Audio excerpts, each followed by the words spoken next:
Hey Rock Raiders, welcome back. I'm your host, RR Slugger, and today we are unfortunately discussing an upsetting matter. By all accounts, it would appear that yet another color from the Rock Raiders palette has been discontinued. Since as we've already lost brown, chrome silver, and both of the old grays, what more could we possibly lose without jeopardizing a mainstay LEGO color? The answer is trans neon orange. Brick System Brothers has already made a great video on saying goodbye to trans neon orange, exploring the evidence that supports this conclusion as well as speculation as to why. I strongly encourage that you check out that video, as I won't be going into those details here. What I will be discussing is the color's history and incongruities that I've noticed through collecting it. Coming hot out of the gates in 1993, Trans Neon Orange hit the stage with its flagship series, Ice Planet 2002. While this theme would show off the color's sci-fi potential to an incredible degree, it was the color's much more subtle inclusion in the Dragon Knights theme that would secure Trans Neon Orange a place in the LEGO history books. 6126, the LEGO Flame element, was an essential piece of the 90s and 2000s, appearing in about a dozen sets every year for the better part of 2 decades. Some themes, like Time Cruisers, used this piece in every single set, demonstrating its long-standing value to LEGO's visual character. Eventually, transparent orange would join the picture, and it wouldn't take long for it to overshadow its predecessor. I'm really not a fan of this color at all. It lacks the presence of trans neon orange and just sort of fades into the background. Some folks may enjoy its nuance, but this slug is not one of them. It seems though that this will be the color to replace trans neon orange, which is a shame because I don't think it's up to the task.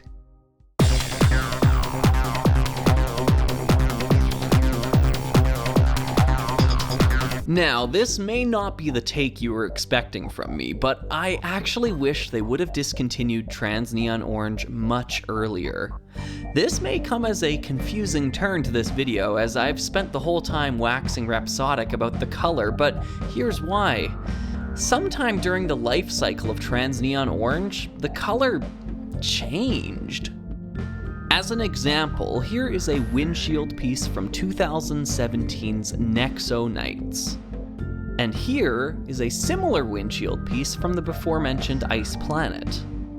Like, I'm not going crazy here, these are not the same color. I know it's only a subtle difference, but subtle differences become clear as day when under studio lights and photographed closely, which means, for me, these two pieces are incompatible with each other, just like old and new grays. Where they differ, however, is old and new grays are recognized by LEGO and Bricklink as different colors, whereas these two versions of Trans Neon Orange aren't.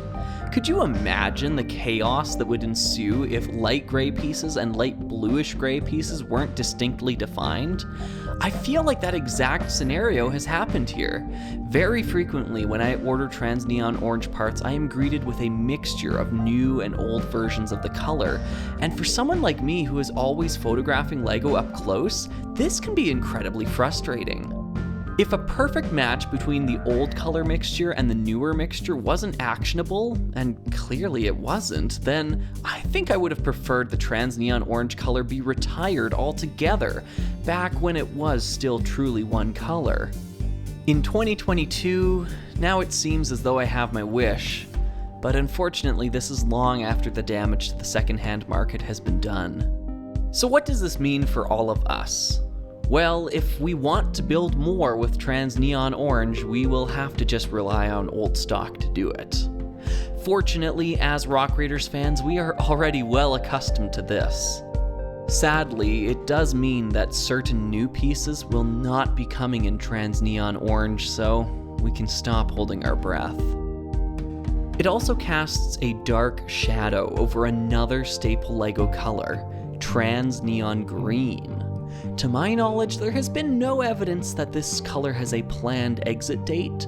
However, it also has a non-neon auxiliary that has become more and more popular in recent years.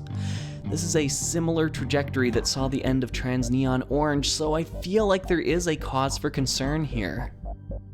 While I still do consider it a downgrade, at least trans bright green retains much of the presence of trans neon green, making it a more worthy successor than trans neon orange got.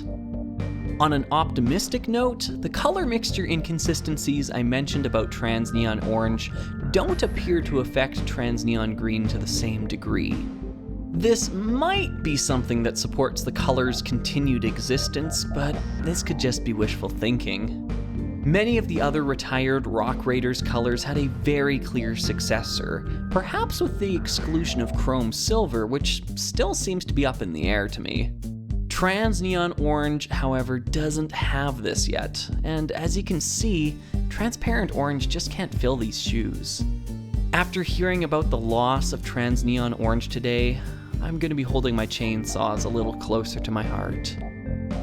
I've been your host, RR Slugger, and I hope to see you next time for some more high adventure, deep underground.